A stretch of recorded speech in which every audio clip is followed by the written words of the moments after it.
Hello and welcome to the top 5 most useless presidents. At number 5, we have Chester Arthur. Arthur became president by accident. He was vice president under James Garfield. Garfield was assassinated shortly after he took office in 1881 by that man. When Arthur became president, the first thing he did was renovate the White House because Arthur was a party animal. He liked to dress well and throw big parties, and that's exactly what he did at the White House. Arthur didn't work hard. He would come into the Oval Office at 10 in the morning, and then he would leave around 4 p.m. to take a nap. This gave him the image of being a lazy president. A White House staffer said that Arthur never did today what he could put off tomorrow. Even though Arthur took place in the spoils system, he fought against it and passed the Pendleton Act, which was the first civil service reforms.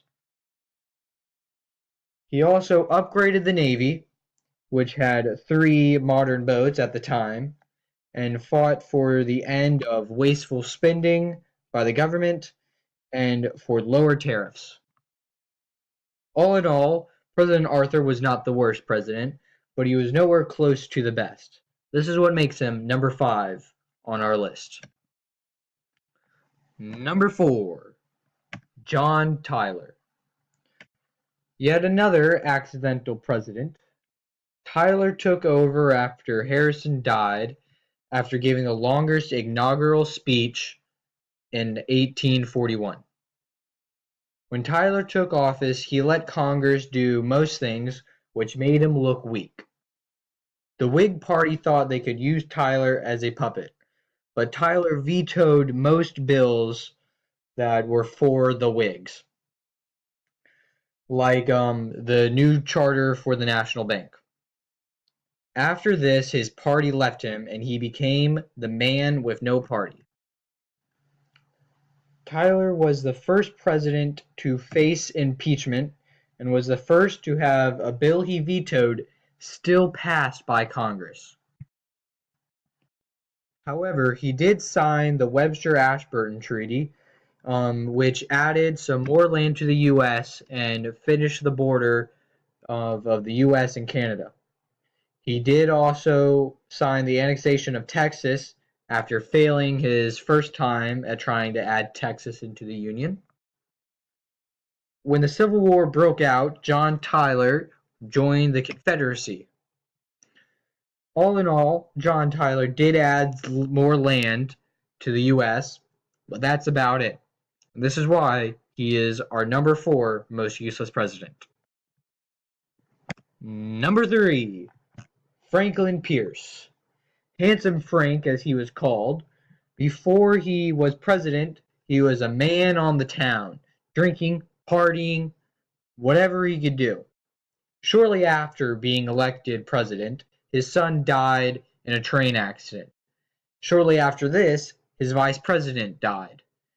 This made Pierce fall into depression, and he got nothing done while president.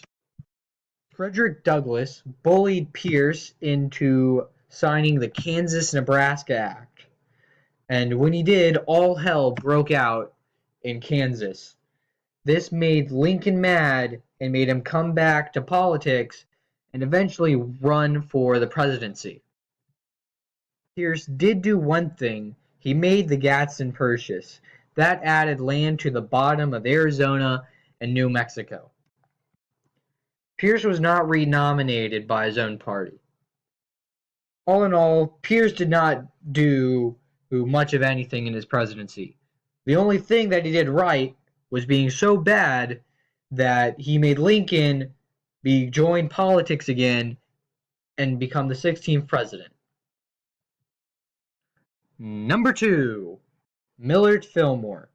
Yet another vice president made president after a president died, Zachary Taylor. Fillmore became the president after Zachary Taylor died in 1850, not by assassination, but by eating a bowl of cherries. Besides having a funny name, just sound it out. Millard Fillmore. Whatever. Millard was more useless. Millard Fillmore was one of the first vice presidents to become president, and people did not know what to do. Tyler's cabinet members looked over him and just viewed him as still being the VP. Fillmore said screw that and fired all of them. Fillmore was pro-slavery. He was by the Constitution and the status quo. He passed the Compromise of 1850, which included the Fugitive Slave Act. He blamed abolitionists for his problems. He also hated the Jews, the Catholics, and blacks. All of his failures killed the Whig Party, and he was the last Whig. He did, however, lower the price of the stamp. And this, and only this, is what stops him from being number one, was that he lowered the price of a stamp. And now we get to the good part. Number one, the person you've all been waiting for, James Buchanan. Before he became president in 1856, Buchanan was an accomplished politician. He was a congressman, he was a foreign minister, a senator, and the Secretary of State all before he was president. Buchanan was a by the Constitution man, which was written by pro-slavery founders. And in a time when slavery was splitting the Union, this was not a good image to have, because the North did not like slavery. Under Buchanan, the Supreme Court made its Dred Scott decision, which said that slaves who moved to free states are not considered free, and this gave the image that the Supreme Court and the president cannot ban slavery in the new territories. Buchanan had also pushed the Supreme Court in passing this decision, which still did not help his image and further split the Union. After the election of 1860 and Abraham Lincoln becomes the next president, South Carolina succeeds from the Union, followed by every other southern state ever. And Buchanan does nothing about it. Buchanan hated conflict, and his hatred of conflict made him do nothing when the Union was splitting. And therefore his hatred of conflict caused the biggest conflict the U.S. has ever had. And this is why James Buchanan is the most useless president ever.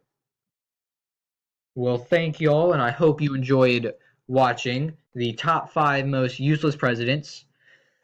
Please go to the comment section and put who your top 5 most useless presidents is. I would love to hear from you. And don't forget to like and subscribe. It always helps. I am David, and I will see you for the next video.